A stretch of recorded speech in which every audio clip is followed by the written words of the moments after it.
बिस्मिल्लाहिर्रहमानिर्रहीम। अस्सलामुअलैकुम। सदाए रमज़ान के साथ मैं हूँ आपकी मेज़बान हिना न्याज़ी और मेरे साथ है तस्लीम अहमद साबरी साहब। और आप सबको रमज़ान का पहला जुमा बहुत बहुत मुबारक हो। बिस्मिल्लाहिर्रहमानिर्रहीम। अल्हम्दुलिल्लाहि रब्बिल आलमीन वस्सलातु वस्सलामु अला सय्यिदिल अंबिया वल मुरसलीन। नाज़रीन किराम, अस्सलामु अलैकुम वरहमतुल्लाहि वबरकातुहू। जुमे का दिन है, मुबारक दिन है और सय्यदुल अय्याम है, दिनों का सरदार है आज। और हम बात कर रहे हैं सब्र के हवाले से। इसी हवाले से इंशाअल्लाह आज इफ्तार के प्रोग्राम में भी ज़िक्र होगा। हमारे साथ जिस तरह ज़िक्र किया हिना ने कि हम उलमाए किराम सना खाना रसूल हमारे साथ तशरीफ़ फरमा है हज़रत अल्लामा उसैदुर्रहमान साहब। अस्सलाम वालेकुम। बहुत शुक्रिया आपका। हज़रत अल्लामा सैयद हसन रज़ा हमदानी साहब, आपका भी बहुत शुक्रिया, आप तशरीफ़ लाए। हाफ़िज़ ज़ीशान इलाही सियालवी साहब, ग़ुलाम फ़रीद चिश्ती साहब, अस्सलाम वालेकुम, बहुत शुक्रिया, आपका भी खुशामदीद। डॉक्टर ज़ैनब गोंदल, आप हमारे साथ तशरीफ़ फरमा हैं, जो मुख्तलिफ़ खाने के तरीके और वो कहते हैं ना, जो पहले एक टर्म यूज़ होती थी कि जी सोच कर बोलना चाहिए, नाप कर तोल कर बोलना चाहिए। तो इन्होंने ये कॉन्सेप्ट दिया है कि नाप तोल कर खाना चाहिए। बिल्कुल जी, और हम इनसे भी बात करेंगे, डिस्कस कारी ज़फ़र अली सियालवी साहब हमारे साथ तशरीफ़ फरमा है। आगाज़ करते हैं प्रोग्राम का। बिस्मिल्लाह। औज़ु बिल्लाहि मिनश शैतानिर रजीम।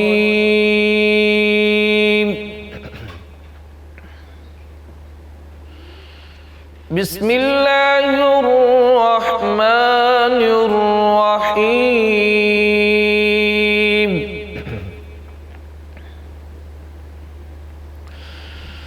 व इलाहुकुम इलाहुन वाहिद ला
वतस्रीफ़िर रियाहि वस्सहाबिल बहरि बिमन्नस समाइ वल अर्द वस्सहाबिल मुसख्खरि बैनस समाइ वल अर्द लआयातिन लिक़ौमिन यअक़िलून। सदक़ल्लाहुल अज़ीम। माशाअल्लाह, माशाअल्लाह। कारी ज़फ़र अली सियालवी सूरह बकरा की आयात 163 और 164 की तिलावत का शरफ हासिल कर रहे थे। तर्जुमा, रब ताला का इरशाद है, और तुम्हारा माबूद एक माबूद है, इसके सिवा कोई माबूद नहीं मगर वही बड़ी रहमत वाला है।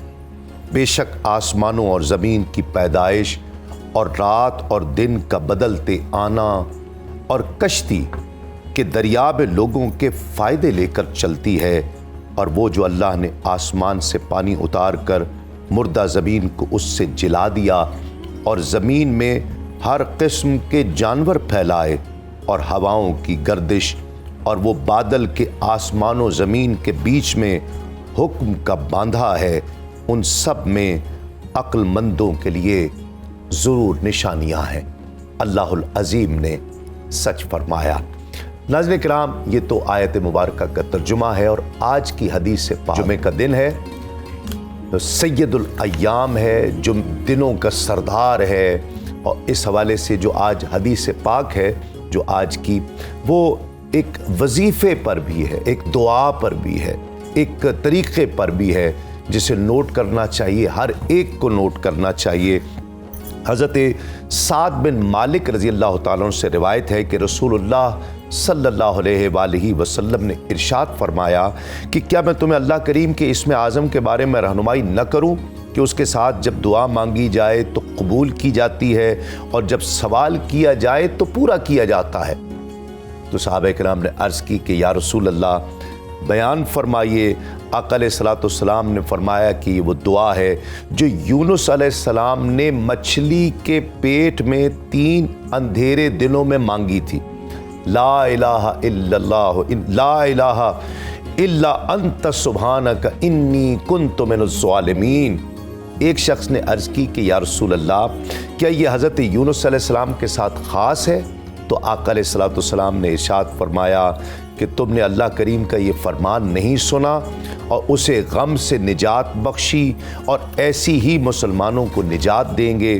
फिर आप सल्लल्लाहु अलैहि वसल्लम ने इरशाद फरमाया कि कोई शख्स अगर बीमारी में 40 मरतबा ये दुआ ला इलाहा इल्ला अंत सुब्हानक इन्नी कुन्तु मिनज़ ज़ालिमीन अगर ये दुआ करेगा और उसका इंतकाल भी हो जाए तो उसे शहीद का दर्जा दिया जाएगा। सुभान अल्लाह। और अगर शिफायाब हो जाए तो उसके तमाम गुनाहों को बख्श दिया जाएगा। सुभान तो अल्लाह। ये इतनी ताकतवर और इतनी कीमती दुआ है, इसे याद कर लीजिए। ला इलाहा इल्ला अंत सुब्हानक इन्नी कुन्तु मिनज़ ज़ालिमीन। जी है ना, उलमा की तरफ बढ़ते हैं। बिल्कुल जी, अपने टॉपिक का आगाज़ करते हैं। सब्र और इस्तकामत पर सर बात करेंगे, और अगर अपनी रोज़मर्रा ज़िंदगी की बात करें तो हमें सब्र देखने को आजकल उस तरह से नहीं मिलता, और रोज़ा हमें सब्र सिखाता है। अगर छोटी सी हम एग्जांपल ले लें, अगर हम ट्रैफिक की एग्जांपल ले लें कि हम रश में या रोड पे कहीं होते हैं, सिग्नल पे फंसे होते हैं, सबकी कोशिश होती है कि हम सबसे पहले निकलें, हॉर्न पे हॉर्न बजाए जा रहे होते हैं। रोज़ा हमें सब्र सिखाता है। क्या कहेंगे सब्र के बारे में? सब्र का हमारी ज़िंदगी पर क्या असर पड़ता है? बिस्मिल्लाहिर्रहमानिर्रहीम। जैसे कि अभी आपने खुद ही बात कर दी है सिग्नल की, तो सब्र का माना ही सिग्नल है कि इसको तोड़ना नहीं है, यहाँ पे रुक जाना है। अल-ग़ज़बु जुनूनु साअतिन, ये जो गुस्सा है, गज़ब है, ये बस थोड़े वक़्त की एक दीवानगी होती है कि इंसान अपने हवास बाख्ता हो जाता है, बर्दाश्त से बाहर चली चीज़ चली जाती है। तो जो सिग्नल लगा होता है वो भी हमें ये कह रहा है कि यहाँ पे रुक जाओ, और सब्र भी हमें यही कह रहा है कि यहाँ रुक जाओ। माह सयाम है तो इसके अंदर तो कहा गया कि जो ऐसे मामलात हैं, यानी गैर रमज़ान के अंदर ये चीज़ें वो थी जो हलाल थी, जो रमज़ान में हराम कर दी गई। खाना नहीं है, पीना नहीं है, मुबाशरत है, और बहुत सारे मामलात हैं जी। तो हमें बताया ये जा रहा है कि जो माह सयाम के अलावा जो दीगर माह हैं उनके अंदर आपने इन चीज़ों से भी रुक जाना है, ठहर जाना है। सब्र जो है सैयदना अली मुर्तज़ा रज़ी अल्लाह ताला का कौल है कि ईमान के अंदर जैसे सर है जी, ऐसे ईमान के अंदर सब्र का मुकाम है। और फरमाया कि अगर सर नहीं होगा तो फिर ये एक लाश है, ये एक बॉडी पड़ी हुई है, इसकी कोई हैसियत नहीं है। यानी सब्र जो है जगह जगह पे कुरान पाक में अल्लाह ताला फरमा रहे हैं इन्नल्लाह मअस साबिरीन, मैं सब्र करने वालों के साथ हूँ। हुजूर नबी करीम सल्लल्लाहु अलैहि वसल्लम के मुतालिक और दीगर अंबिया किराम को फस्बिर कमा सबरा उलुल अज़्म मिनर रुसुल वला तस्ताजिल लहुम, मेरे महबूब आप सब्र कीजिए जैसे पहले जो अंबिया किराम थे वो सब्र करते थे। तो हुजूर सल्लल्लाहु अलैहि वसल्लम की जो तालीमात हैं उसके अंदर बहुत सारे ऐसे मकामात आते हैं कि हुजूर सल्लल्लाहु अलैहि वसल्लम से एक सहाबी ने आके अर्ज़ किया, या रसूलल्लाह मुझे कोई नसीहत फरमा दीजिए, मैं उस पर कारबंद रहूं। आपने उसे फरमाया सब्र करो। उसने फिर दोबारा ये रावी कहते हैं कि 3 बार उसने यही बात दरख्वास्त की, तो हुजूर सल्लल्लाहु अलैहि वसल्लम ने सब्र का ही हुक्म दिया। और फिर इस सब्र के ऊपर उखरवी एतबार से बहुत सारे जो इनाम हैं, बहुत सारे जो इकराम हैं, उसका वादा किया गया कुरान मजीद के अंदर भी, और बड़ी तफसील के साथ वला नबलुवन्नकुम बिशैइन मिनल खौफ वल जू व नक्सिम मिनल अम्वाल वल अनफुसि वस्समरात व बश्शिरिस साबिरीन, यानी सब्र करने वालों को बशारत दे दीजिए। अल्लज़ीना इज़ा असाबतहुम मुसीबा क़ालू इन्ना लिल्लाहि व इन्ना इलैहि राजिऊन। सैयदना अबू मूसा अशरी रज़ी अल्लाह अन्हु की रिवायत है कि हुजूर नबी करीम सल्लल्लाहु अलैहि वसल्लम ने इरशाद फरमाया, जब किसी साहब ईमान का बच्चा इंतकाल कर जाता है तो रब्बुल आलमीन वो जो फरिश्ते होते हैं उनसे पूछते हैं कि जिसके बच्चे का इंतकाल हुआ है उसने उस पर क्या कहा। तो फरिश्ते अर्ज करते हैं कि उसने कहा इन्ना लिल्लाहि व इन्ना इलैहि राजिऊन। तो रब्बुल आलमीन इरशाद फरमाते हैं कि जन्नत के अंदर एक आलिशान महल तैयार करो इस बंदे के लिए। यानी सब्र के लिए उखरवी तो यकीनन इनाम व इकराम हैं ही, लेकिन दुनिया के अंदर भी देखा गया है कि जो सब्र करने वाले हैं फिर उनको बड़ा मुकाम मिलता है, फिर उनको बड़ी शान मिलती है। कुरान मजीद के अंदर रब्बुल आलमीन फरमाते हैं, अल्लामा साहब को भी हम शामिल करते हैं। मेरा ख्याल है अल्लामा साहब जो हम जिक्र कर रहे थे सुबह के, और उसी को आगे बढ़ाते हैं और अल्लामा साहब को भी उसमें शामिल करेंगे। कब आका अलैहिस्सलाम खुद फरमाते हैं कि जितनी मुसीबतें, जितनी परेशानियाँ मुझ पर अजियतें दी गई हैं और जितना मैंने सब्र किया है इतनी अजियतें किसी पर नहीं। ठीक है, आका अलैहिस्सलाम। और ये सबसे बड़ी मिसाल है। क्या वक्त आया कि जब सब्र जो है वो न किया, मदीने हिजरत फरमाई और तलवार उठाई कि अब बर्दाश्त नहीं करेंगे, हम मुकाबला करेंगे। किस वक्त तक सब्र करना अफजल होता है और कहाँ सब्र नहीं करना, वो सब्र वहाँ बुज़दिली कहलाएगा। वहाँ पर बुलंद आवाज़ करना, तलवार उठा लेना, ये ज़रूरी हो जाता है। ये इत्तदाल किस तरह होगा, इसमें रहनुमाई फरमाएं। वबिही नस्तईन व खैरुन नासिर मुईन। अल्हम्दुलिल्लाह अलैहि वस्सलातु अला अली अम्मा बाद।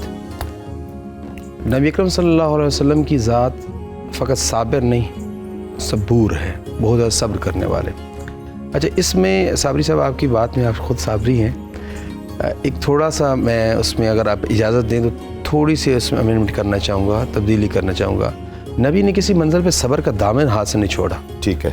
तलवार उठाना भी सब्र है। ठीक है। रोना भी सब्र है। दुश्मन के मुकाबले में खड़ा होना, डट जाना भी सब्र है।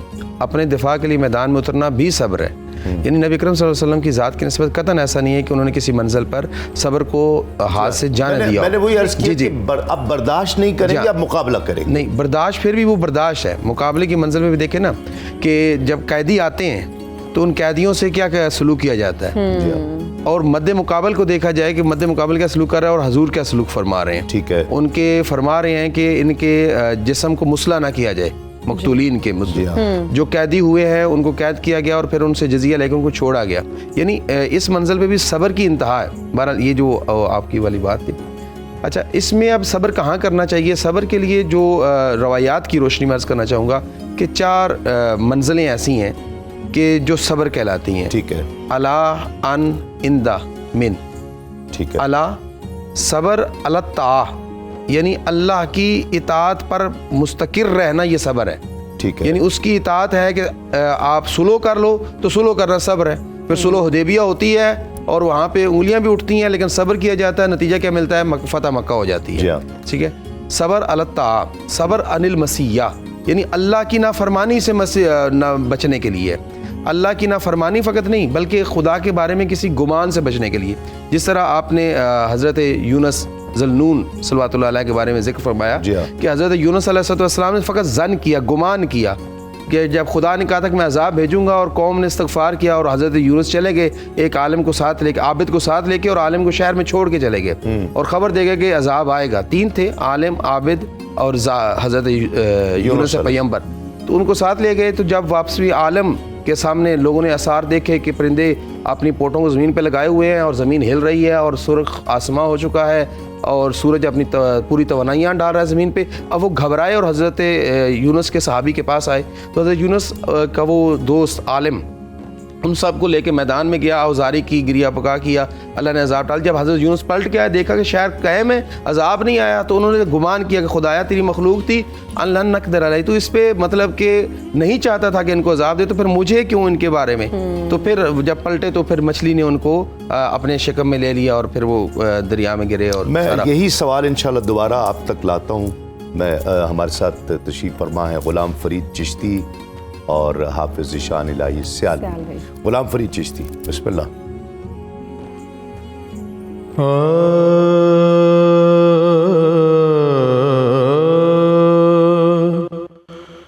ज़ात वाला पे बार बार दुरूद,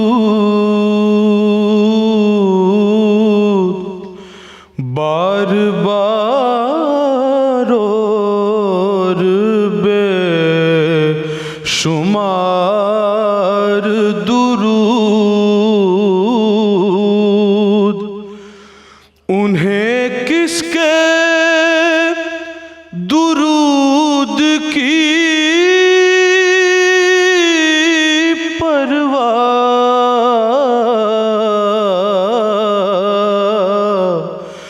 उन्हें किसके दुरूद की परवाह,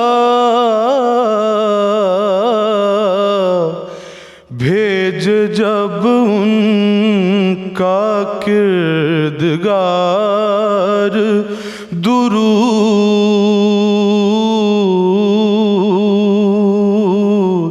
भेज जब उनका किरदगार दुरूद, बैठते उठते जागते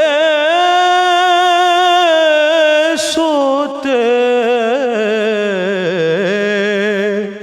ओ इलाही मेरा शयार दुरूद, रूए अनवर पे नूर बार सलाम, और जुल्फ़े अतहर पे मुश्क बार दुरूद, ज़ात वाला पे बार बार दुरूद, बार बार और बेशुमार दुरूद। माशाअल्लाह माशाअल्लाह, माशाअल्लाह। सुभान अल्लाह। सब्र के हवाले से बात हो रही है और वो एतदाल जानना हर शख्स के लिए, कोई ज़्यादती है, कोई मुसीबत है, कोई परेशानी है, कोई रंज की कैफियत है, आप जिसको भी समझ रहे हैं, जैसे भी कैफियत है, उस पर सब्र करना कि अल्लाह रब्बुल इज़्ज़त की बारगाह से ये इम्तिहान है, मुझे इस पर सब्र करना है, बर्दाश्त करना है, अल्लाह इसका अजर अता फरमाएगा। ये सब्र है, इस पर बात करते हैं एक मुख्तसर से वक्फे के बाद इंशाअल्लाह। जी अल्लामा साहब हम मौज जी ज़ैनब गोंदल हमारे साथ तशरीफ़ फरमा है।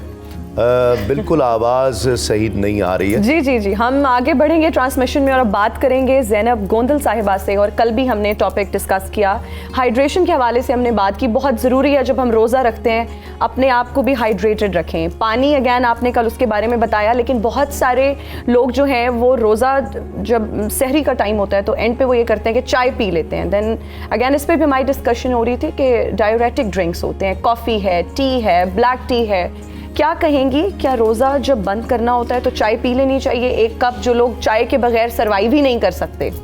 सब बहुत सारे लोगों में ये कंप्लेन आती है कि हम अगर चाय का इस्तेमाल करते हैं तो हमारा यूरिनेशन प्रोसेस बहुत स्पीड अप हो जाता है और हमें फील होता है कि हम बहुत जल्दी प्यास लगने लग जाती है। ठीक है। अब चाय पीना अगर मना किया जाए तो लोग ये कहते हैं कि हमारी सर दर्द होता रहता है, आदत हमें बहुत ज़्यादा है, हम उसके बगैर नहीं रह सकते। तो इसकी बेहतरीन प्रैक्टिस ये है कि अगर रोज़ा बंद हो रहा है 340 पे या 345 पे, तो बंद होने के कम से कम 15-20 मिनट पहले आप अपनी चाय मुकम्मल कर लें, खाना खा लें, पी लें, और उसके बाद पानी का 1 से 1.5 गिलास जो है वो इस्तेमाल करें, ताकि जो चाय की तासीर ने आपकी जिस्म में गर्मी की थी आप उसको बेहतर कर सकें।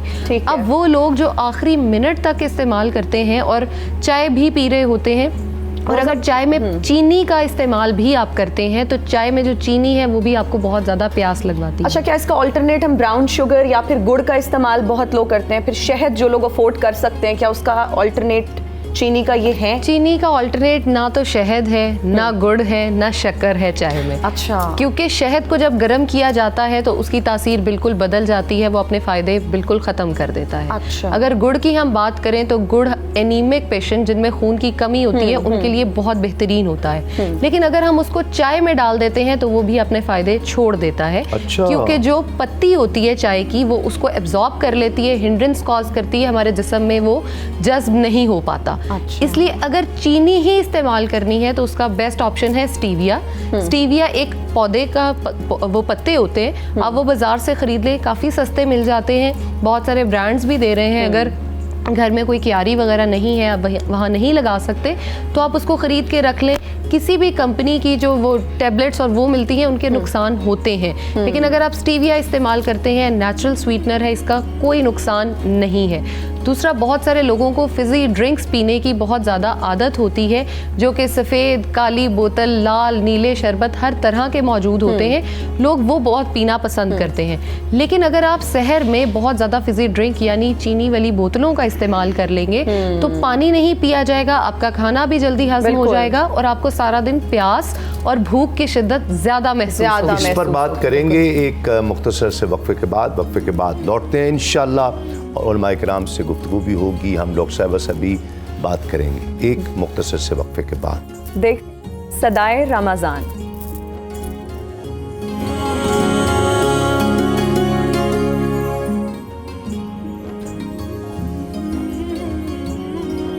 सदाए रमज़ान ट्रांसमिशन में आपको खुशामदीद कहते हैं और अब वक्त हुआ चाहता है हमारे किचन सेगमेंट का, जहां पर माहम जाहिद और शेफ़ अनम हमारे लिए आज बना रही हैं ice cream shake, chicken cheese box patties and Lahori chicken kadhai. So over to Maham and chef Anam.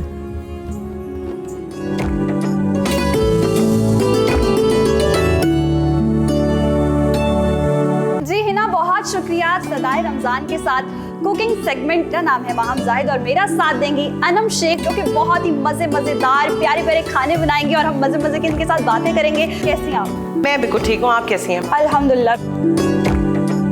आज का जो मैंने मेन्यू सेट किया है उसके अंदर जो हमारा स्टार्टर है वो हम बना रहे हैं चिकन चीज़ बॉक्स, या आप चिकन चीज़ पॉकेट्स भी कह सकते हैं उनको। अच्छा, उसके साथ हम बनाएंगे मेन कोर्स में आज हम लाहौरी चिकन कढ़ाई, और साथ में जो ड्रिंक है, देखें ड्रिंक के बगैर तो अफ्तार बिल्कुल ही, क्योंकि रोज़ा होता है, प्यास लगी होती है, तो उसके साथ हम बनाने जा रहे हैं आज आइसक्रीम शेक। अच्छा, अब हम स्टार्ट करते हैं सबसे पहले, क्योंकि मैं अपना जो स्नैक है उसको बनाएंगे जिसको हम स्टार्टर भी कहते हैं। अच्छा, चिकन चीज़ बॉक्स के लिए हमें चाहिए चिकन का कीमा जो होगा तकरीबन आधा किलो। तो अब शुरू करते हैं इसके इंग्रेडिएंट्स।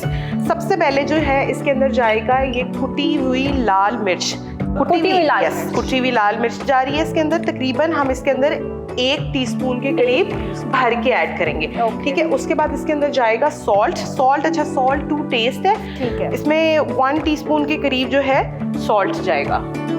ठीक है, और साथ में मैं इसके अंदर ऐड ऑन करूँगी थोड़ी सी काली मिर्चें, पिसी हुई काली मिर्चें, बिल्कुल 1/3 टीस्पून के करीब, सिर्फ फ्लेवर के लिए। अच्छा ठीक है, अब इसके अंदर ऐड ऑन करेंगे हम ये 1 कप मशरूम्स हैं जो फाइनली चॉप्ड है किया था, ये मशरूम चले गए इसके अंदर।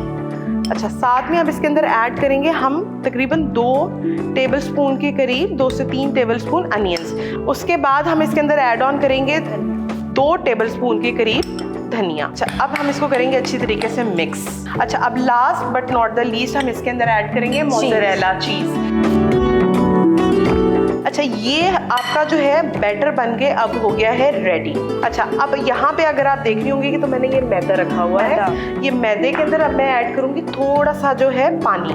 अच्छा, ये बेसिकली हमने इसकी एक स्लरी सी बनानी है। अच्छा, इसकी कंसिस्टेंसी मैं भी आपको दिखा देती हूँ कि कितनी होनी चाहिए।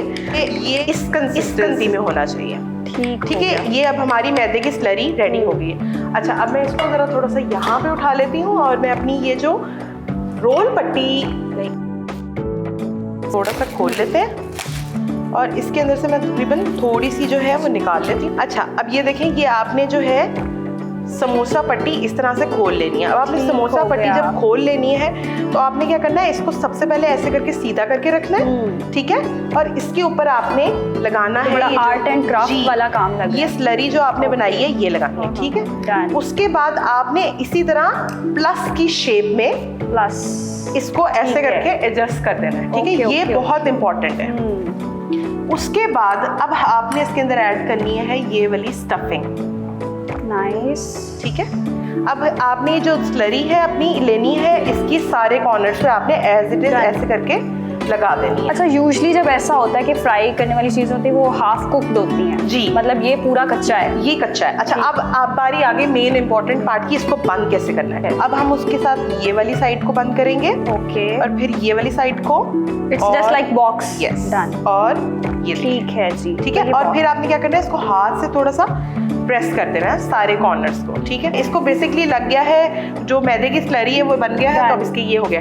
अच्छा, इन बिटवीन मैं ये बनाती हूँ तो सबसे पहले हम क्या करते हैं कि हम अपना ये स्टोव ऑन कर लेते हैं और इसको ऑन करके जो है इसमें मैं ये ऑयल डाल देती हूँ ताकि जो है वो गर्म हो जाए। अच्छा, ये कितना ऑयल लिया आपने? तकरीबन 1 कप के करीब है। बेसिकली हम इसको कर रहे हैं डीप फ्राई। हाँ जी, तो ये सेम वही वाला प्रोसीजर है।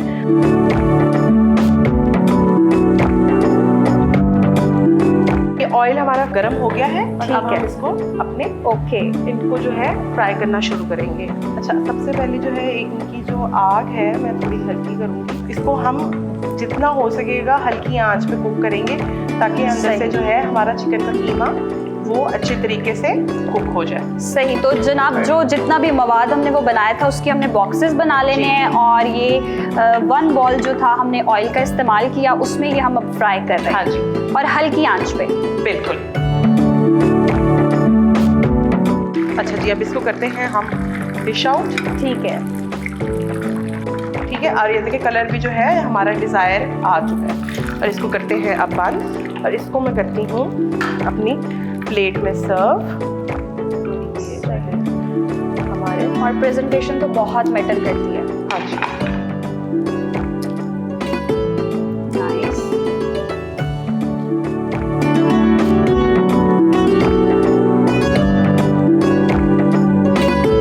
अब हम नेक्स्ट जो है वो बनाने लगे हैं लाहौरी चिकन कढ़ाई। चिकन मैंने लिया है 1 kg करीब। उसके बाद इसके अंदर जाएगा ये तकरीबन 4 से तकरीबन 6 टमाटर हैं, हरा धनिया, हरी मिर्चें, इसमें जाएगा गार्लिक तकरीबन 1 टेबलस्पून के करीब और जिंजर जाएगा इसमें 3 से 4 टेबलस्पून के करीब। अच्छा, उसके बाद इसके अंदर जाएगा सॉल्ट जाएगा इसमें 2 टेस्ट। सूखा धनिया साबत वाला जो है इसके अंदर हम डालेंगे 2 से 3 टेबलस्पून। रेड चिली जो क्रश वाली है वो हम ऐड ऑन करेंगे इसके अंदर तकरीबन 2 टीस्पून जो कि बनेगा 1 टेबलस्पून। इसमें जाएगा हल्दी पाउडर आधा टीस्पून, लाल मिर्चें पाउडर जो है इसके अंदर जाएगा 1 टीस्पून। और अब इसको कर लेते हैं ऑन। तो ये ऑयल तो 1 से 1.5 कप आपने, हाँ मतलब 1 कप जो है इट्स लाइक गुड इनफ। तो अब सबसे पहले हम क्या ऐड 1 किलो चिकन, जी बिल्कुल ठीक है। तो इसके अंदर हम क्या ऐड ऑन करेंगे, सबसे पहले हम चिकन और इसको हम अपने ऑयल के अंदर ऐड कर देंगे। ओके, ठीक है। और अब साथ में इसके आपको मैं बताती हूँ कि क्या ऐड ऑन करना है। अब सबसे पहले हम थोड़े थोड़े स्पाइसेस ऐड करेंगे। सॉल्ट इसके अंदर जाएगा, नमक हस्बे जायका।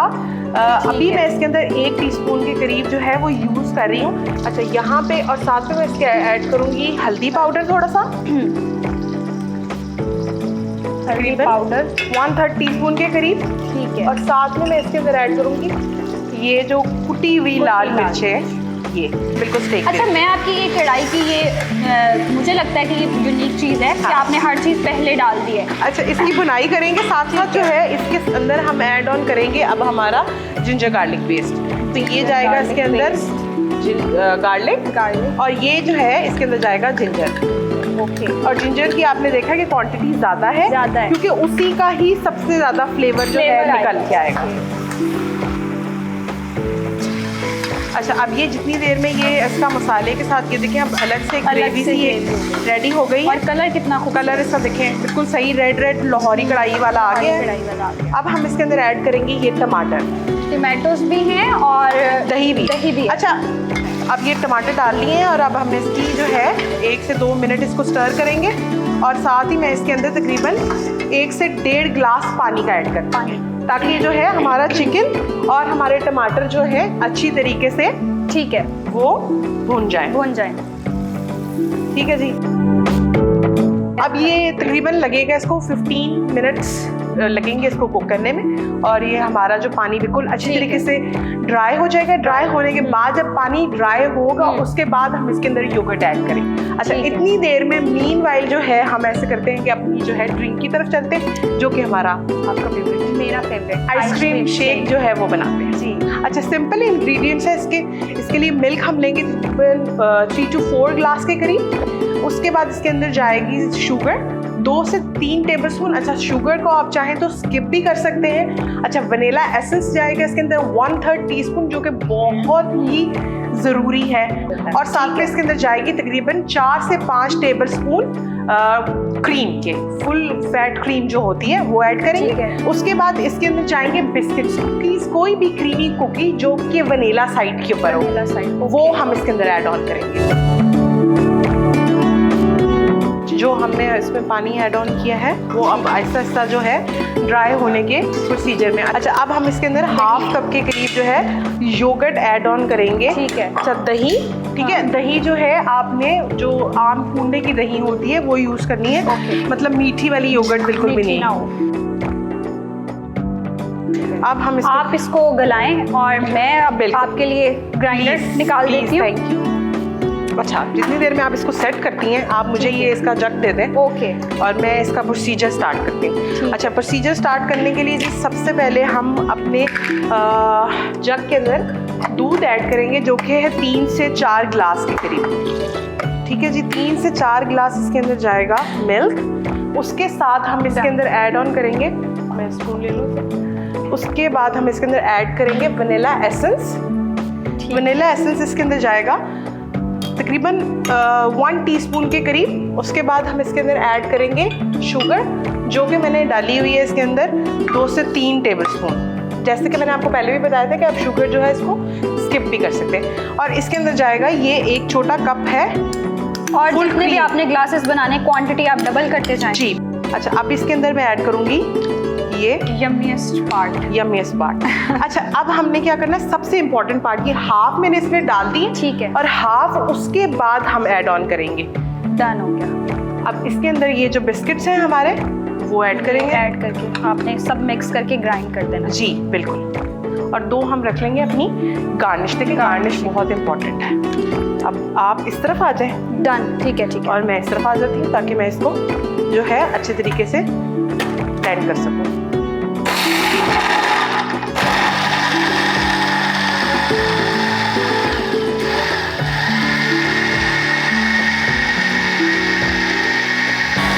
ले जी, हम इसके अंदर जो रिमेनिंग आइसक्रीम है वो ऐड करेंगे। ओके। और ये जरा गार्निशिंग के लिए भी। जी बिल्कुल। और उसके बाद हम ऐड करेंगे अपना जो शेक है, आइसक्रीम शेक हमारा, वो जाएगा इसके अंदर। अब देखकर रोजा लगना शुरू हो चुका है मुझे। अब आप ये देखिए कि आइसक्रीम जो है आइसक्रीम ऊपर आ गई ठीक है। ये ही सबसे ज्यादा खूबसूरती है इसकी। और साथ मैं में साथ साथ आपकी हेल्प भी कर दूंगी, बॉल जी, उठा देती हूँ बिल्कुल। ताकि और ये हमने इसके साथ इसकी कुकी भी ऐड ऑन कर दी। अब हम देख लेते हैं अपनी लाहौरी चिकन कढ़ाई को, और ये भी देखें जी पकने के प्रोसीजर में है। पानी बस इसके अंदर थोड़ा सा रह गया है, और वो जैसे ही ड्राई होगा तो हम इसकी भुनाई स्टार्ट कर देंगे। वेरी नाइस सनम। और अब मुझे लग रहा है कि पक्के तैयार हो चुकी है। जी बिल्कुल। और अब ये देख रही हैं आप, ये ऑयल आ चुका है ऊपर, और अब लास्ट मोमेंट पे हम सिर्फ इस पे और ये मेरी मामा वैसे थोड़ी सी पहचान बताती हैं कि जब पक गया हो तो तेल जी ऊपर आता है। और ये ऊपर से इसको हल्का सा हम लाइक 1/3 टीस्पून या 1/4 टीस्पून के करीब गरम मसाला डालेंगे। सिर्फ मुझे पता चल गया है साथ मसालों, सिर्फ एक फ्लेवर के लिए, एक फ्लेवर के लिए। ओके ठीक है। और अब हमने ये गरम मसाला ऐड कर दिया। अब हम करते हैं इसको डिश आउट। ठीक है, चले जी। अब इसको करते हैं गार्निश, और ठीक फिर हो इसको गया। करेंगे पहले क्लीन थोड़ा सा। ये अब आपने हरा धनिया डालिए ऊपर ऐड कर दिया। जी, हरा धनिया जाएगा, और हरी मिर्चें। हरी मिर्चें भी ऊपर। जो ये dish लाहौरी भी चिकन ready हो कढ़ाई चुकी है वो भी रेडी हो गई है। तो तीनों डिशेस हमारी इस वक्त रेडी होकर सर्विंग के लिए तैयार हैं। तो इसी के साथ ही हमें दीजिए इजाज़त। इसके बाद नेक्स्ट डे नेक्स्ट रेसिपी के साथ मुलाकात होगी अनम के साथ ही, और आपको मज़े मज़े के खानों की तरक्की बताते रहेंगे। हमें दीजिए इजाज़त। अल्लाह हाफ़िज़। थैंक यू शेफ़ अनम और माहम, आपका बहुत शुक्रिया। इतने मज़े मज़े के पकवान आप लोग बनाते हैं, और बहुत ही रिफ़्रेशिंग आइसक्रीम ड्रिंक था। सारी चीज़ें वैसे मुझे तो बहुत अच्छी लगी, लेकिन भूख और प्यास का जब एहसास होता है तो इस पर एक्सपर्ट ओपिनियन भी लेंगे कि इतना रिफ़्रेशिंग जो ड्रिंक बनाया है आइसक्रीम शेक। और बहुत सारे लोगों की कोशिश होती है कि जैसे ही इफ्तार करें जल्दी से ठंडा पानी पी लें, ठंडा सा ड्रिंक पी लें। तो इस पर हम ज़ैनब गोंदल का ओपिनियन लेंगे, लेकिन यहाँ इस वक्त हुआ एक ब्रेक का। कहीं मत जाइएगा, हमारे साथ रहिएगा, देखते रहिए सदाए रमज़ान।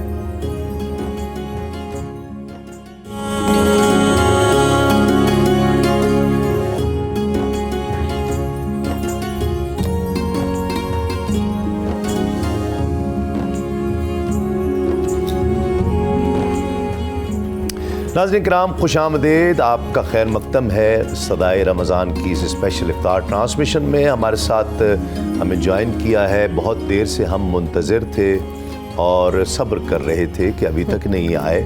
और बारिश चूँकि पूरे पाकिस्तान में ही कमोबेश बारिश हो रही है, शहर लाहौर में आज बहुत ज़्यादा बारिश हो रही है, और आगे अब हाँ हिना बता रही थी कि आगे इम्कान भी बारिशों का ज़्यादा है। तो अमानत रसूल साहब हमारे बहुत मुअज़्ज़िज़, बहुत अजीज़, मेरे दिल के बहुत करीब, अस्सलाम वालेकुम। वालेकुम अस्सलाम। ताख़ीर हो गई गाड़ी, मुझे पल पल की रिपोर्ट मिल रही थी। आप वहाँ आप सब्र कर रहे थे, यहाँ हम सब्र कर रहे थे। बस वो कहते हैं अल इंतज़ार व शद्दु मिनल मौत। जी, तो इंतज़ार में मौत से भी ज़्यादा सख्ती होती है। जी, लेकिन आप ताख़ीर से आए, ताख़ैर आए, अल्हम्दुलिल्लाह। नाज़रीन किराम, वक्त है उस्वा सहाबा का, और उस्वा सहाबा में आज इंतखाब किया है खलीफा दोम अमीरुल मोमिनीन हज़रत उमर फ़ारूक रज़ी अल्लाह ताला अन्हु का। आज उनका तज़किरा शामिल कर रहे हैं, उनको अक़ीदतों मोहब्बतों का ख़िराज, उनकी बारगाह में अपने अल्फाज हुरूफ़ सिपास पेश कर रहे हैं, उनकी बारगाह में नज़रान अक़ीदत पेश कर रहे हैं, गोया अपनी बख्शिश का सामान कर रहे हैं। हज़रत उमर फ़ारूक रज़ी अल्लाह ताला अन्हु मुरीद भी हैं, मुराद भी हैं आका अलैहिस्सलाम की। हुज़ूर नबी करीम सल्लल्लाहु अलैहि वसल्लम ने दुआ फरमाई थी कि अम्र बिन हशाम या उमर बिन ख़त्ताब। तो अल्लाह रब्बुल इज़्ज़त ने भी पसंद फरमाया। जब अल्लाह रब्बुल इज़्ज़त की बारगाह में ये अर्ज़ की गई थी तो गोया उमर बिन ख़त्ताब अल्लाह की भी पसंद है, अल्लाह के रसूल की भी पसंद है। तो हज़रत उमर बिन ख़त्ताब रज़ी अल्लाह ताला ने इस्लाम कबूल फरमाया। वो वाक़या आपने सुन रखा है, लेकिन उसके बाद मुसलमानों कहते हैं कि हज़रत उमर फ़ारूक इस्लाम कबूल करने वाले 40वें शख्स थे या 40 हो चुके थे, और उसके बाद आपने इस्लाम कबूल फरमाया। तमाम मुसलमान उस दिन बहुत मसरूर थे, आका अलैहिस्सलाम भी इंतहाई खुश थे। और हज़रत उमर फ़ारूक उसके बाद आका अलैहिस्सलाम के साथ साथ रहे, आपकी ग़ुलामी में रहे, हर मशवरे में रहे, हर मजलिस में शामिल रहे, हर कमेटी का हिस्सा रहे और बहुत सरकर्दा। और ये उन मुबारक हस्तियों अशरा मुबशरा में शामिल हैं कि जिन्हें आका अलैहिस्सलाम ने जन्नत की बिशारत दुनिया में ही अता फरमा दी थी। आपकी खिलाफत का दौर पूरी दुनिया में शोहरत रखता है, उस पर किताबों की किताबें लिखी जा चुकी हैं, न सिर्फ मुसलमान राइटर्स ने बल्कि जितने गैर मुस्लिम मौर्रिखीन हैं उस दौर को इंतहाई सुनहरा दौर कहते हैं कि उस दौर में इस्लाम ने इस कदर तरक्की की है। हज़रत अमीरुल मोमिनीन हज़रत उमर फ़ारूक रज़ी अल्लाह ताला अन्हु के दौर मुबारक में कि 3600 इलाके, कुतुब में आता है तारीख़ की, 3600 इलाके ऐसे थे कि जिन में इस्लाम पहुंचा था। फिर उसके साथ साथ जब बहुत से ऐसी चीज़ें जैसे पुलिस का इदारा कायम किया गया, बैतुल माल को बाकायदा एक हैसियत दी गई, ऐसे बहुत से काम थे कि जो आज गैर मुस्लिम मुआशरों ने वो मुस्तार लिए हैं हज़रत उमर फ़ारूक रज़ी अल्लाह ताला अन्हु के दौर मुबारक से। जब हज़रत उमर फ़ारूक रज़ी अल्लाह ताला अन्हु का विसाल करीब था, 26 ज़िलहज, मुख्तलिफ़ कुतुब में लिखा है 26 ज़िलहज आपको पर हमला हुआ और आपको शहीद करने की कोशिश की गई और 2-4 दिन में 2-3 दिन में आपने जाम शहादत नोश फरमाया और आका अलैहिस्सलाम के पहलू में ही आपको दफन किया गया। नाज़रीन किराम, एक वक्फ़ा लेंगे, वक्फ़े के बाद लौटते हैं इस यकीन के साथ आप कहीं नहीं जाएंगे। देखते रहिए सदाए रमज़ान।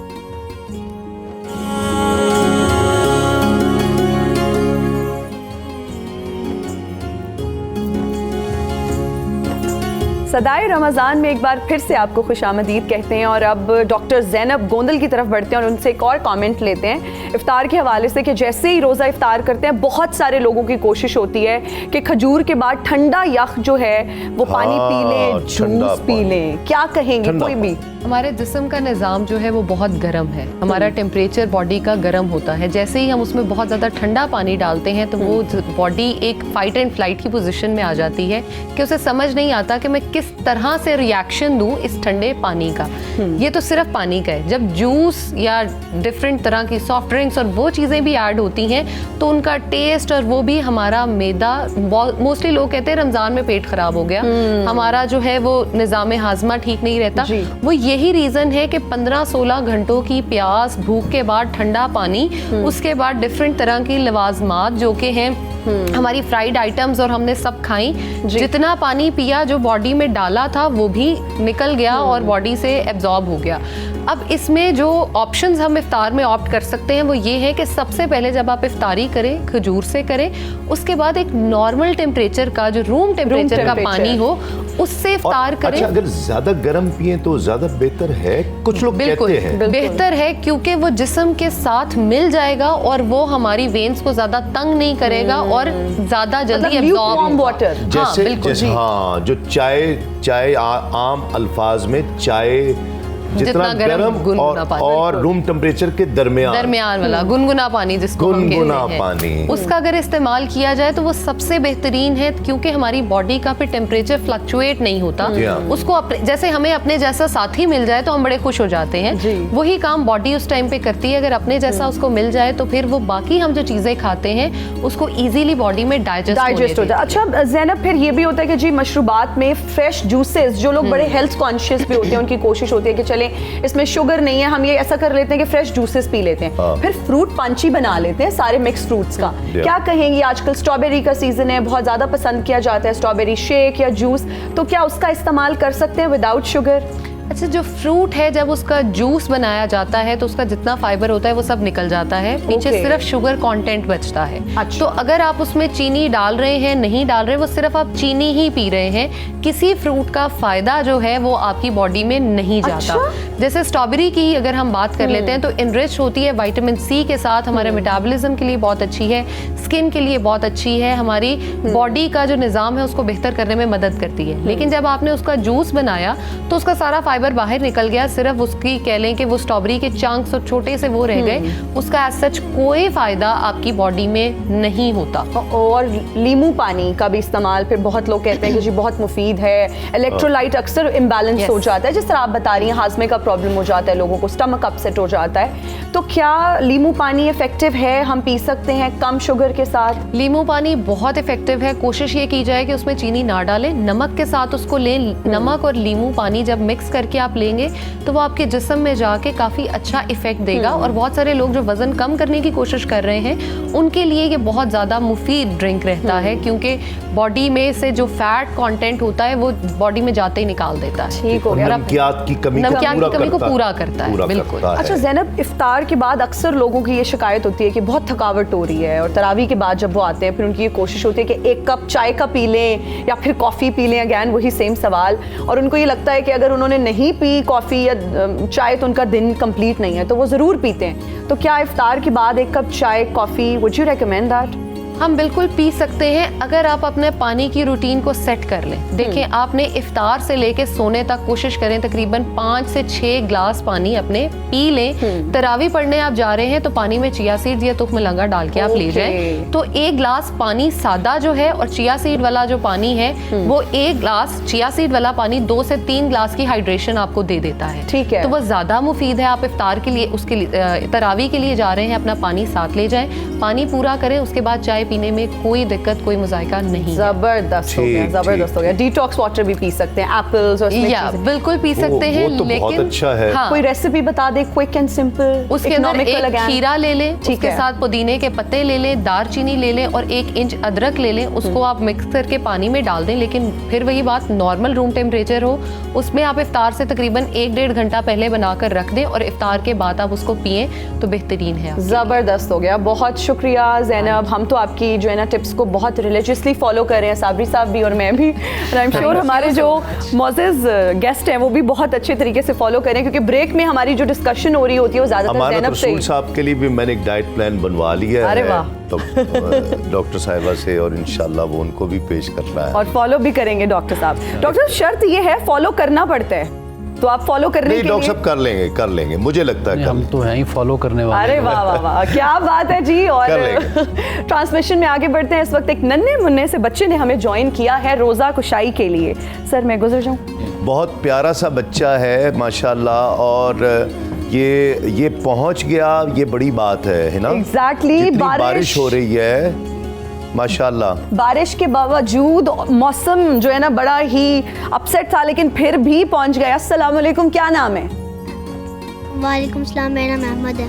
अहमद, पूरा नाम क्या है? अहमद हसनैन। अहमद हसनैन। अहमद, ये बताओ कि किस क्लास में हो? मैं 3 क्लास में हूँ। 3 क्लास में हो। आज पहला रोजा है जी। भूख लग रही है? नहीं, भूख नहीं लग रही, प्यास लग रही है। अरे प्यास लग रही है। सहरी में पानी कितना पिया था? 1 गिलास। 1 गिलास। तो मामा ने या बाबा ने नहीं बोला कि पानी ज्यादा पियो?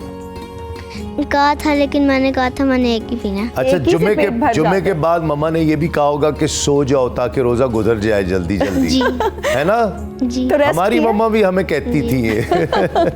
अच्छा, जब अब इफ्तार करने वाला टाइम आ जाएगा और इफ्तारी के टेबल पर बैठे होगे तो सबसे पहले क्या खाओगे? क्या सोचा हुआ कि ये तो सबसे पहले खाऊंगा? पानी पियोगे? जी। ये खुद ही बताओ, क्या खाओगे, क्या पियोगे? पानी। पानी ही सबसे पहले पियोगे? भाई अच्छा, जल्दी बता दो, जो तुम कहोगे वो आपको हिना मंगवा देंगी। अभी ऐसे आएगा वो। नहीं, पानी। पानी पियोगे? अच्छा, मुझे ये बताओ अहमद कि किस किस को पता है कि आज आपका पहला रोजा है? फ्रेंड्स को? नहीं, सिर्फ घर वालों को ही। घर वालों को ही पता है। और कैसा महसूस कर रहे हो? अच्छा लग रहा है? पहला रोजा तो बहुत अच्छा लग रहा है। पहला रोजा है, बहुत अच्छा लग रहा है। सबसे ज्यादा खुश कौन था घर में? आप भी खुश थी? आप ही का भी रोजा है? जी। ओके, जबरदस्त जबरदस्त। और ये बताओ कि अपने दोस्तों को जो आपको इस वक्त देख रहे हैं टीवी पे, बहुत खुश हो रहे होंगे कि भाई अहमद का आज पहला रोजा है, उनको क्या मैसेज देना चाहोगे? कि रोजा रखें, रोजा रखना जरूरी है और सब्र करें। जी। और उनको कहें आप भी रोजा रखें और हमारे प्रोग्राम में शिरकत करें, सदाए रमजान का हिस्सा बने, ताकि आप भी हमारे साथ इफ्तार कर सकें। जी। अहमद, आपको पहला रोजा बहुत बहुत मुबारक हो। और ये कैसे हो सकता है कि हमारे पास नन्हा मुन्ना बच्चा आए और हम उसको कोई गिफ्ट हैम्पर ना दें। तो ये सदाए रमज़ान की तरफ से आपके लिए एक गिफ्ट हैम्पर है। क्या कहना चाहोगे?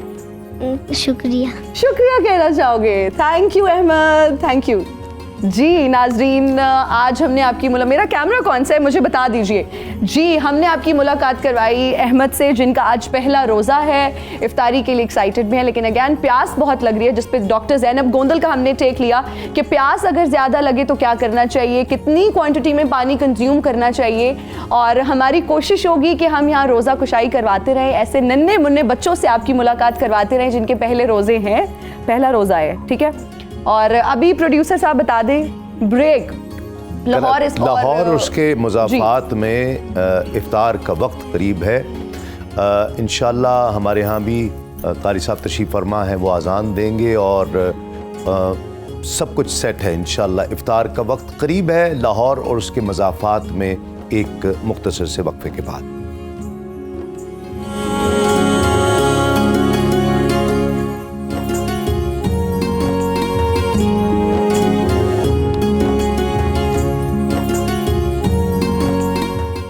नाज़रीन किराम, खुश आमदेद। सदाए रमज़ान की इफ्तार ट्रांसमिशन, स्पेशल ट्रांसमिशन के साथ आपकी खिदमत में हाज़िर हैं। इफ्तारी के बाद, इफ्तार कर लेने के बाद हमारे साथ दो मौजूद मेहमानों ने हमें ज्वाइन किया है। एक तो यासिर अज़ीमी साहब हैं, कैलीग्राफी आर्टिस्ट हैं, और इस दौर में अगर किसी को ये शौक़ है तो वो बहुत बड़ा आदमी है मेरी नज़र में, तो उसकी बहुत कदर करनी चाहिए। इनसे भी बात करेंगे, अपनी ये तख्लीक़ात भी लेकर आए हैं, उसके बारे में हम जानने की कोशिश करेंगे। बिल्कुल जी, बिल्कुल। और आज के नातिया मुकाबले में, जो इस साल का नातिया मुकाबला है जो सुनो न्यूज़ पेश कर रहा है, उसमें आज के जो पार्टिसिपेंट हैं जो नातिया मुकाबले में शामिल हो रहे हैं, जजेस भी दोनों तैयार हैं, नात खां वो जज करेंगे। नबील हुसैन साबरी, बिस्मिल्लाह।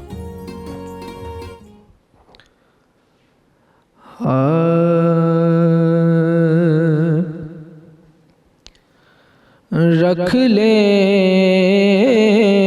वो मुझे दर पे जो दरबान वगैरह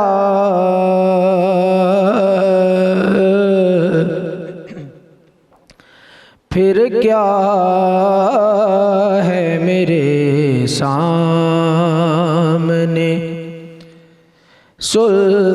सुल्तान वगैरह रख ले वो मुझे दर पे। खैरात मिली हो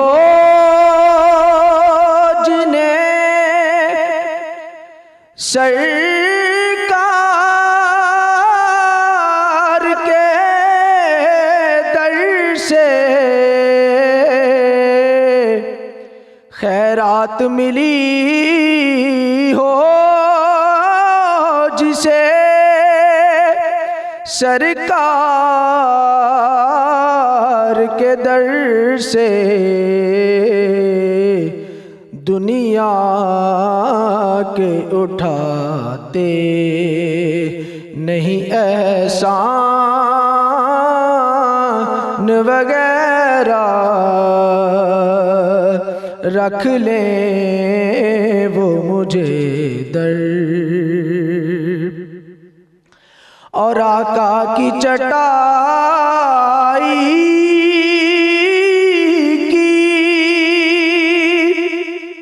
तो क्या बात है वल्लाह, आका की चटाई की क्या बात है वल्लाह, बस नाम के हैं तख्त सुलेमान वगैरह रख ले वो मुझे दर। माशाल्लाह। आए तो सही आपके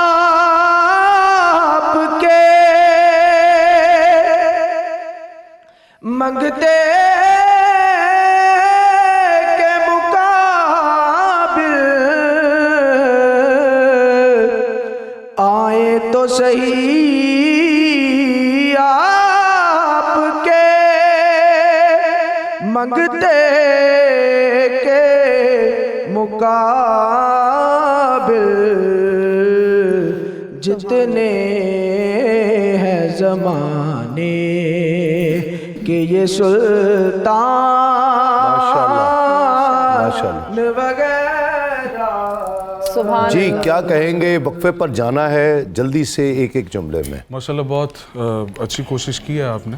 इंतखाब कलाम अच्छा है लेकिन और बेहतर हो सकता है। जिस तरह इंग्लिश में है ना, गुड बेटर बेस्ट, तो बेस्ट का इंतखाब। जी ज़ीशान इलाही से आलमी। सुल्तान महमूद साहब के कलाम से इन्होंने इंतखाब किया। हर बार आप लफ्ज़ तोड़ रहे हैं, दरबान पे भी लफ्ज़ दरबान और आगे एहसान, ये बहुत बड़ी गलती होती है। कोई भी लफ्ज़ अदा करना है तो उसको एक लफ्ज़ में अदा करना। सही।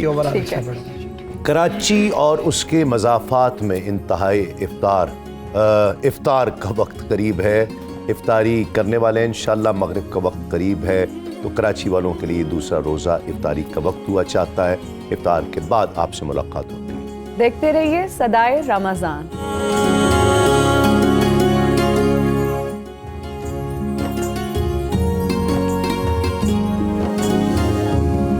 सदाए रमज़ान में आपको एक बार फिर से खुशामदीद कहते हैं और अब आपकी मुलाकात करवाएंगे एक बहुत ही टैलेंटेड कैलीग्राफर से जिनका नाम है यासिर अज़ीमी और लैया से इनका ताल्लुक़ है। आज हमें इस ट्रांसमिशन में ज्वाइन किया है। Thank you so much for joining us. सबसे पहले तो ये बताइएगा कि ये शौक़ पैदा कैसे हुआ, ये टैलेंट क्या कब दरियाफ्त किया कि आप कैलीग्राफर बन सकते हो? देखें, आर्टिस्ट जो है वो तो बचपन से ही कैलीग्राफी वगैरह कर रहा हूँ, लेकिन मैंने कैलीग्राफी एज इट इज़ वो 2020 में स्टार्ट किया है रिसेंटली। और 3 सालों में ही सीखा है। ये कुछ सीखने में मुझे कुछ ज़्यादा परेशानी का सामना इसलिए नहीं हुआ कि जो मेरे ग्रैंडफादर हैं ना जी, उन्होंने अपने हाथ से कुरान मजीद एक लिखा हुआ है जो कि हमारे पास मौजूद है। तो खताती ऐसे समझ लें कि खून में मौजूद थी, बस उसको डिस्कवर करना बाकी था। लैया की सरजमीन है ना, वैसे भी बड़ी जरखेज है। स्किल्स और टैलेंट वहाँ बहुत ज़्यादा। ये देखें ना, फ़ाइन माल उसरी युसरा वहुवल अलीयुल अज़ीम और फ़बी आलाए रब्बिकुमा तुकज़्ज़िबान। इसके बारे में कुछ बताइए, अपना जो आपकी ये तख्लीक़ात हैं।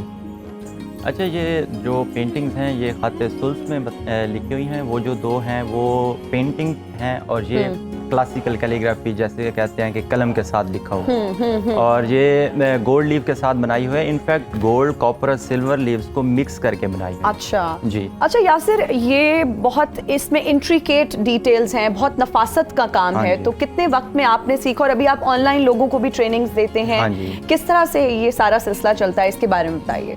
देखें, ये कैलीग्राफी इतनी मुश्किल नहीं होती जितना लोग समझते हैं। बस आपको थोड़ा बहुत डेली रूटीन के साथ टाइम देना होता है, क्योंकि मेरी जो एजुकेशन है वो टोटली अपोजिट है। एग्रीकल्चर का स्टूडेंट हूँ, एमफिल की हुए। तो मैंने जितना भी सीखा वो साइड पे सीखा है, जो स्टडीज़ करते हुए भी। तो मेरा ख्याल है कि कोई भी जो सीखना चाहता है वो साइड बाई साइड भी कर सकता है और इसमें ज़्यादा कोई टाइम नहीं लगता। हाँ, आपको मेहनत तो करनी पड़ती है, शुरू में कोई भी काम हो मुश्किल लगता है। अच्छा, तो प्रैक्टिस भी इसमें क्या करनी पड़ती है, क्योंकि हर काम में जो है वो प्रैक्टिस की बहुत ज़रूरत होती है। तो कैलीग्राफी में भी क्या प्रैक्टिस की ज़रूरत होती है, और अगर प्रैक्टिस की ज़रूरत होती है तो दिन में कितने घंटे या कितने मिनट्स प्रैक्टिस करनी चाहिए? ये तो टोटली आप पे डिपेंड करता है। आप कितनी जल्दी पिक कर सकते हैं और कितनी जल्दी आपका हाथ ट्रेन हो सकता है, और ये भी कि आपने कितने अरसे में सीखना है। कम प्रैक्टिस करेंगे आपको ज़्यादा टाइम लगेगा। तो मैंने 2020 में स्टार्ट किया जब सब लोग घर में मौजूद थे, कुछ करने को नहीं था। तो इसलिए मुझे ज़्यादा बूस्ट मिला है और ज़्यादा टाइम दिया मैंने कैलीग्राफी को, तो ये जल्दी मैंने सीखी है। ज़बरदस्त। तो क्या ऑनलाइन आप इसको सेल वगैरह भी करते हो? फिर एग्जीबिशंस की भी हम बात करेंगे। क्या जब एग्जीबिशंस का इनकाद होता है उसमें पार्टिसिपेट करते हो या अभी उस लेवल पर नहीं कर रहे? देखिए, मैं डिस्ट्रिक्ट लैया से बिलोंग करता हूँ और वहाँ पे लोगों को इतना इंटरेस्ट नहीं है और ना ही वहाँ पे कोई आर्ट गैलरीज या कोई अपॉर्चुनिटीज़ होती। तो इंशाल्लाह एग्जीबिशंस भी करेंगे, अभी तक नहीं किया, लेकिन मेरी जो ऑनलाइन प्रेजेंस है वो काफ़ी है।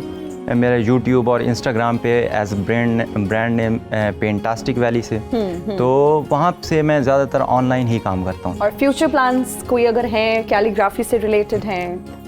हाँ जी, फ्यूचर प्लान्स यही हैं कि पेंटास्टिक वैली को एक ऐसी जगह बना दें जहाँ पे आपको मटेरियल भी मिल जाए, पेंटिंग्स भी मिल जाए, सीखना चाहें तो आप सीख भी सकें, ऑल इन वन प्लेस इंशाल्लाह। अरे वाह, इंशाल्लाह all the very best for your future plans. Thank you very much. माशाल्लाह बहुत खूबसूरत आपका आर्टवर्क है। Thank you. जी हाँ, बहुत अच्छा माशाल्लाह। अल्लाह ताला आपको इसमें तरक्की अता फरमाए। ये आपका शौक है, पैशन है, और पैशन को जितना वक्त दिया जाए वो उसमें ज़्यादा निखार आता चला जाता है। नाज़रीन किराम, प्रोग्राम का वक्त अब ख़त्म हो रहा है, आपसे इजाज़त का वक्त है। मैं अपने उलमाए किराम का बहुत शुक्रगुज़ार हूँ। अल्लामा उसैदुर्रहमान साहब, क़िबला मोहम्मद अमानत रसूल साहब आपका, अल्लामा सैयद हसन रज़ा हमदानी शाह साहब आपका बहुत शुक्रिया। ज़िशान इलाही सियालवी हमारे साथ रहे, हमारे साथ ग़ुलाम फ़रीद चिश्ती हमारे साथ रहे।